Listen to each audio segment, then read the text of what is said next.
Saha tuh sok.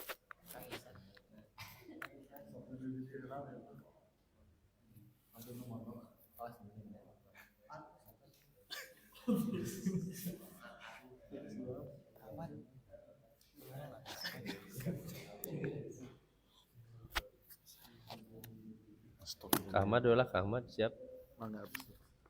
Itu coba ya. Darilah tahkironna minadz dzunub. Terlebet dari Atau slide gini itu.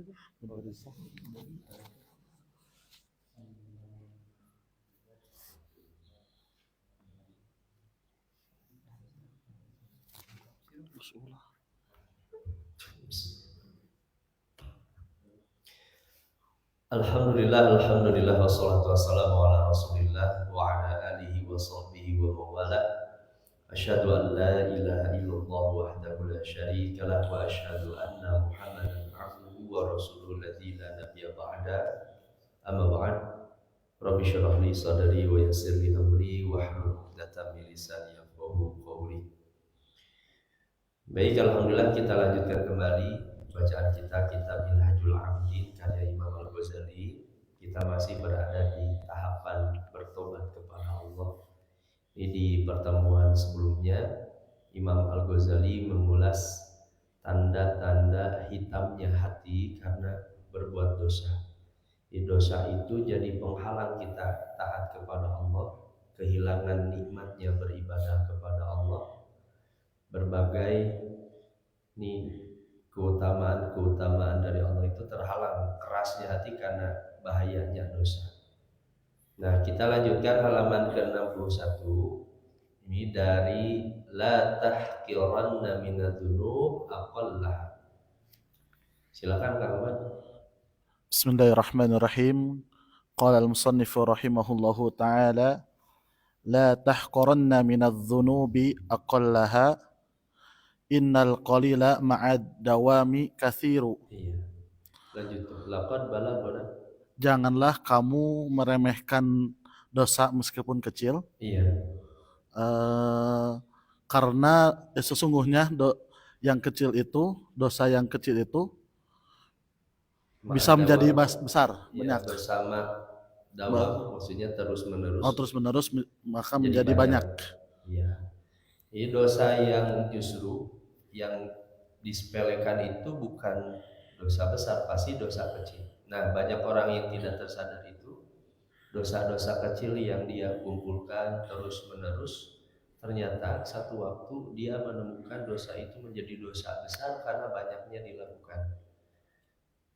Ini kalau dalam nasihat pepatah Arab yang lain itu la tanzur ila sighari dzanbik walakin nanzur ila man asaita. Janganlah engkau lihat kecilnya dosa yang dilakukan, tapi lihatlah kepada siapa kita berbuat dosa.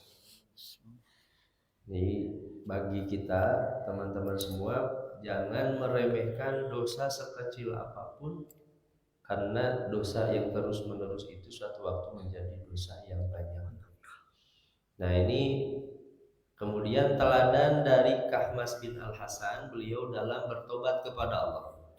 Lanjutkan Kak Ahmad. Laqad balaghana an Kahmas bin Al-Hasani annahu qala, sungguh telah sampai kepada kita dari Kahmas bin Hasan bahwasanya beliau berkata, adzanabtu dzanban fa anna abka alaihi mundu rabi'ina sanatan. Aku telah berbuat dosa dan aku telah menangisi dosanya sampai sejak 4 tahun. Sudah 40 tahun. Aku melakukan dosa dan menangis selama 40 tahun.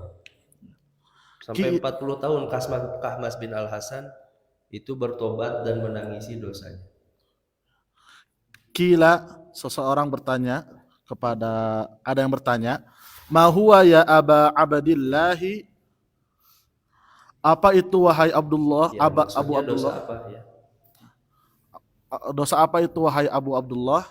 Qala, beliau menjawab, zarani akhun li fillahi fashtaraitu lahu samakan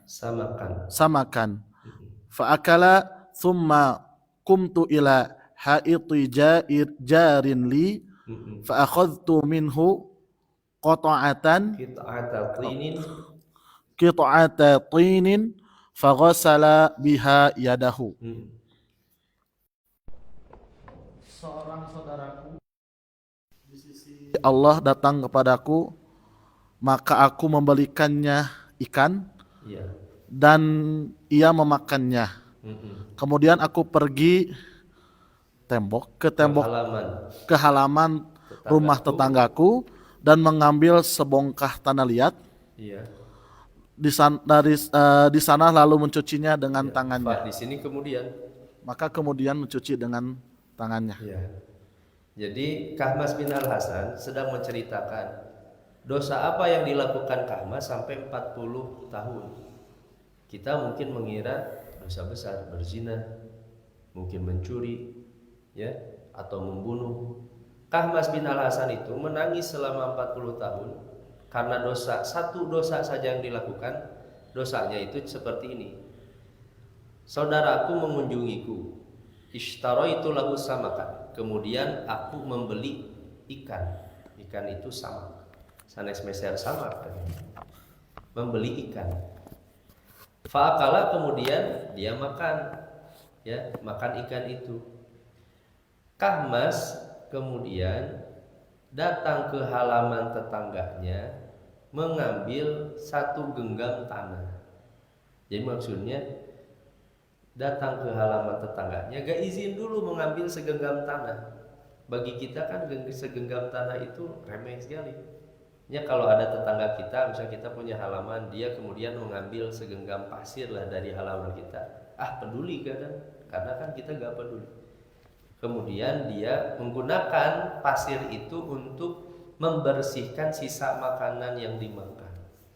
Karena mengambil segenggam tanah dari tetangganya tanpa izin, kemudian Kahmas bin Al-Hasan menganggap itu adalah satu dosa yang besar sampai butuh 40 tahun bertobat kepada Allah Subhanahu wa taala. Hanya karena segenggam pasir saja. Ini teladannya para ulama dalam bertobat kepada Allah. Kira-kira kalau kita jujurlah dosa sedikit banyak. Andaikan Kahmas saja sampai seperti ini, seharusnya kita lebih daripada itu bertobat tulus kepada Allah Subhanahu wa taala. Fanaqash nafsaka. Fanaqis ini. Naqish bukan naqas. Amr ya. Fanakish nafsaka wa hasibha. Maka diskusikan dan pertanggungjawabkanlah olehmu. Naqish itu boleh. Hisab ini. Jadi telitilah jiwamu dan hisablah. Wasari' ila taubati wabadir. Dan bersegeralah bertobat. Sama badir pun bersegera. Dan bersegera, berinisiatif. Fa innal ajala maktumun, sesungguhnya ajal itu telah ditetapkan. Wad dunya ghururun. Dan dunia itu menipu. Menipu. Dan di antara tipuan itu adalah, nih hati-hati, tipuannya orang-orang beriman itu, dia terlena terhadap perbuatan dosa karena tertipu dengan ampunan Allah. Itu tafsiran dari seorang sahabat ketika menafsirkan, janganlah kamu tertipu dengan tipuan dunia dan tipuan. Nah, di antara tipuan itu kita terlena satu sisi, tentu kita sangat berharap sekali sampai kapanpun ampunan Allah itu pasti akan lebih luas, lebih besar daripada dosa yang kita lakukan. Tapi jangan tertipu dengan ampunan Allah itu, karena besarnya ampunan Allah kemudian kita menganggap remeh, tenan naon berdosa kita isuk pasti terima tobatnya. Karena besok pun kita tinggal istighfar, sehingga kita terlena dalam dosa sehingga tidak mau berhenti dari dosa itu. Termasuk dunia itu menipu. Wan nafsa wasyaitan aduwani. Hawa nafsu dan setan adalah musuh. Dua musuh. Dua musuh. Ini dua musuh yang selalu mengintai. Hawa nafsu, ya, nafsu untuk menikmati syahwat wanita, harta, jabatan, ya, popularitas, ketenaran, kesombongan, ria, itu hawa nafsu semua, termasuk setan yang menggoda kita. Kemudian Wa tadarru' ila Allah subhanahu wa ta'ala wabtahil. Maka bertobatlah kepada Allah subhanahu wa ta'ala dan mohonlah kepadanya. ya, tadarru' itu merendahkan diri, tunduk, tunduklah kepada Allah dan memohonlah kepada Allah. Nah, sekarang teladannya Nabi Adam alaihissalam. Bagaimana tobatnya Nabi Adam? Wadhkur hala abina Adam alaihi salam alladhi khalaqahu Allah subhanahu wa ta'ala biyadihi. Ingatlah kepada bapa kita, yakni Adam alaihi salam yang telah Allah ciptakan dengan tangannya. Wa nafakha fihi min ruhihi. Dan ia tiupkan ke dalam dirinya ruh. Wa hamalahu ila jannatihi ala a'naqil malaikati. Dan diberikannya, membawanya kepada ke surga di atas leher para malaikat. Lam yadhnab, lam yudhnib illa dhanban wahidan fanazala bihi ma nazala. Ia tidak melakukan dosa apapun kecuali satu dosa saja. Nabi Adam itu kan hanya satu dosa saja, tapi diusir dari surga itu cuma satu dosa. Fanazala bihi ma nazala, maka apa yang telah menimpanya itu pasti telah menimpanya. Ya, fanazala bihi ma nazala, ya dari turun bihi dari surga. Ya. Maka turun dari surga. Ya, bagaimana ia turun sampai diriwayatkan. Hatta ruwiya, sampai diriwayatkan. Annallaha ta'ala qala lahu, bahwasanya Allah Ta'ala berkata kepadanya, ya Adamu ayya jarin kuntu laka. Wahai Adam, tinggalkanlah. Ayya jarin itu, ayun itu yang tetangga yang seperti apa? Ayun. Tetangga seperti apa? Kuntu, aku ini laka bagi dirimu. Tetangga yang seperti apa aku ini bagimu? Iya. Qala, Adam menjawab, ni'mal jaru ya Rabbi. Sebaik-baiknya tetangga adalah wahai Rabb. Qala, Allah berkata, ya Adamu ukhruj min jawari wada' an ra'sika taja karamati fa innahu la yujawiruni min asani man asani. Wahai Adam, keluarlah betul dari tetanggaku, dari surga maksudnya. Dari surga, maksud dari sisiku, ya. Diusir ini Nabi Adam itu oleh Allah karena satu dosa yang dilakukan, terbuai oleh iblis untuk makan buah khuldi, dan letakkan di atas dari kepalamu taja karomati, mahkota kemuliaanku. Iya, mahkota kemuliaanku. Maka sesungguhnya tidak ada yang, maksudnya tuh gini, sungguh tidak pantas bertetangga dengan diriku orang yang pernah bermaksiat kepada diriku. Maka sungguh tidak ada ya. Maka Iya. sungguh tidak ada tetangga Ya, di diriku ya yang siapa yang tidak, bermaksiat kepadaku. ya gitu. Tidak pantas orang Tidak yang pantas. bermaksiat kepada Allah itu bertetangga dengan Allah di surga. Makanya diusir Nabi Adam alaihissalam karena bermaksiat kepada Allah. Itu karena satu dosa saja yang dilakukan oleh Nabi Adam alaihissalam. Tapi ini riwayatnya dari Ibnu Asakir, dari Abdullah bin Mas'ud, itu secara marfu. Ini riwayat dari Abdullah bin Mas'ud tentang pengusiran Nabi Adam alaihissalam. Ya, karena satu dosa saja itu Nabi Adam.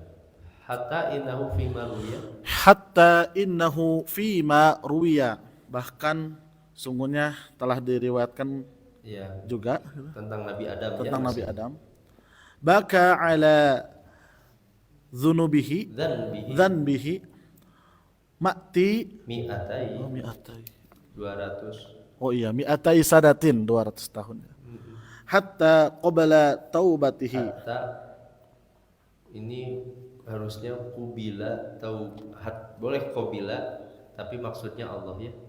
Hatta qabila taubatahu. Hatta qabila taubatahu wa ghafara dzanbahul wahida.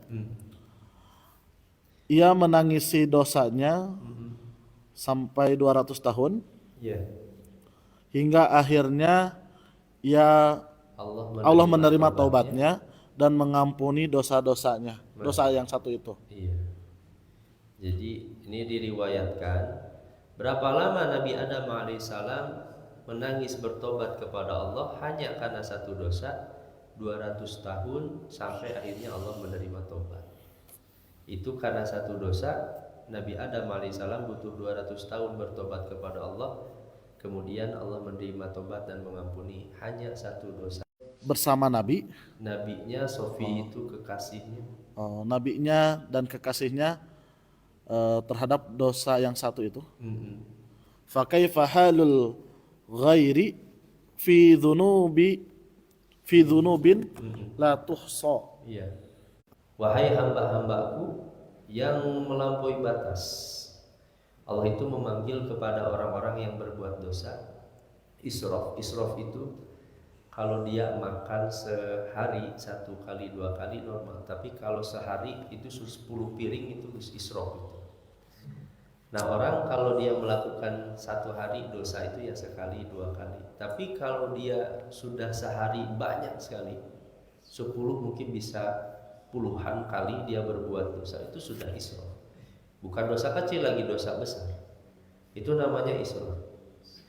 Tapi betapa lembutnya Allah Subhanahu wa taala, Allah itu tetap memanggil orang yang banyak berbuat dosa itu dengan panggilan ya ibadi, hamba-hambaku. Allah tidak memanggil ayyuhal mujrimun, hei para pendosa. Ini kasih sayangnya Allah kepada kita.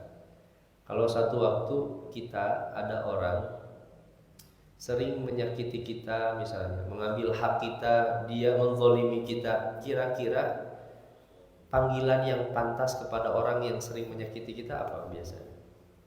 Sadwildan punya tetangga tiap poin itu pokoknya mah pika sebelen we pokoknya. Sadwildan kira-kira manggil tetangga itu sayang atau monyet sih?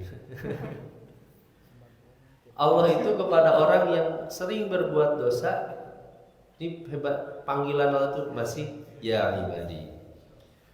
Wahai hamba-hambaku, qul ya ibadiyalladzina asrafu ala anfusihim la taqnatu min rahmatillah. Janganlah kalian berputus asa terhadap rahmat Allah. Karena orang yang berbuat dosa, banyak berbuat dosa, dia kemudian akan bertambah dosanya lagi kalau dia menuduh Allah bahwa Allah tidak akan mengampuni dosanya. Itu bertambah lagi dosanya. Jangan berputus asa terhadap rahmat Allah. Karena tadi ada orang banyak dosanya. Misalnya dia dikasih umur usia 60 tahun. Selama 60 tahun dia berbuat maksiat kepada Allah. Kira-kira dosanya itu terhitung tidak terhitung? Saya ulangi lagi ya. Selama 60 tahun dia berbuat dosa. Dosanya itu terhitung tidak terhitung? Terhitung pasti. bahwa dia selama 60 tahun berbuat dosa meskipun banyak sekali. Sebanyak apapun dosa seorang hamba itu pasti terhitung. Sedangkan ampunan Allah itu terhitung tidak terhitung? Tidak terhitung. Sampai kapanpun ampunan Allah itu tidak akan pernah terhitung. Sedangkan dosa manusia baik ratusan tahun itu pasti terhitung. Nah, makanya ketika orang dia berbuat dosa kemudian dia berputus asa terhadap rahmat Allah, maka dia sedang menuduh Allah itu tidak mampu mengampuni dosa-dosanya. Itu dosa lagi. Ya, kalau satu waktu kita berbuat dosa, jangan ada sedikit pun perasaan bahwa dosa kita itu tidak akan diampuni oleh Allah. Karena perasaan itu adalah bagian dari dosa lagi. Karena menuduh Allah tidak akan mengampuni dosa-dosa kita. Nah, dan dosa yang luar biasa itu kan dosanya umatnya Nabi Nuh alaihissalam.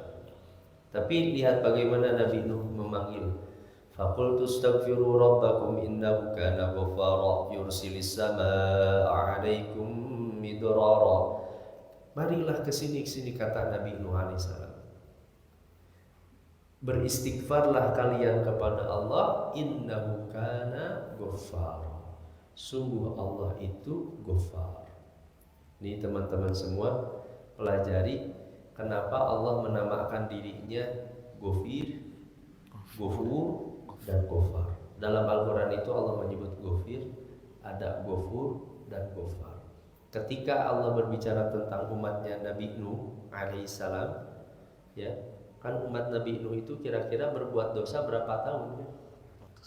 Ya 950 tahun. Sebagaimana mereka tidak mau beribadah kepada Allah, diajak berdakwah, berarti mereka sudah melakukan dosa 950 tahun. Syirik itu besar sekali. Yang digunakan oleh Allah sifatnya bukan Ghafir, bukan Ghafur, tapi Ghaffar. Karena kata Ghaffar itu adalah menunjukkan satu perbuatan yang sangat banyak sekali atau keahlian. Jadi Nabi Nuh seolah-olah andaikan kalian 950 tahun berbuat dosa, Allah ini lebih dari itu. Andaikan 1000 tahun pun Allah mampu mengampuni dosa itu. Nah, itu Ghaffar. Nah, satu sisi kita jangan pernah berputus asa, tapi satu sisi pun jangan meremehkan dosa. Malu dengan Nabi Adam alaihissalam, Kahmas bin Al-Hasan, yang satu dosa saja butuh 200 tahun bertobat kepada Allah, baru kemudian diterima tobatnya oleh Allah Subhanahu wa taala. Nah, ini jadi jangan meremehkan dosa, tapi jangan pula berputus asa terhadap rahmat Allah. Walaqad ahsana man qala, dan sungguh ini betapa indahnya orang yang mengatakan, nah gitu maksudnya ya. Lanjut ke Ahmad yang Fa kaifa tara hala man la ya takut terhadap dirinya sendiri, maka bagaimana menurutmu keadaan orang yang tidak bertobat? Orang yang bertobat saja takut, kira-kira bagaimana orang yang keadaannya tidak bertobat?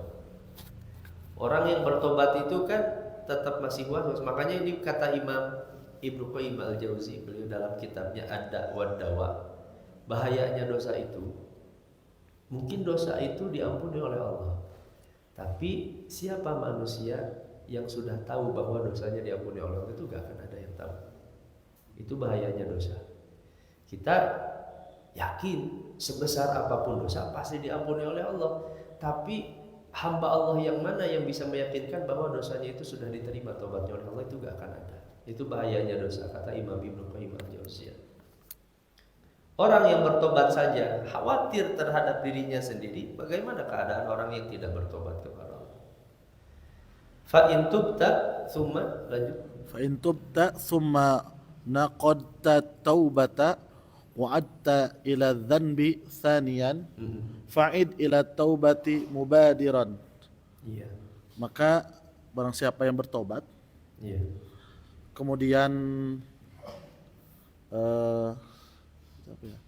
ia kembali untuk bertobat, dan ia melakukan dosanya 2 kali. Iya.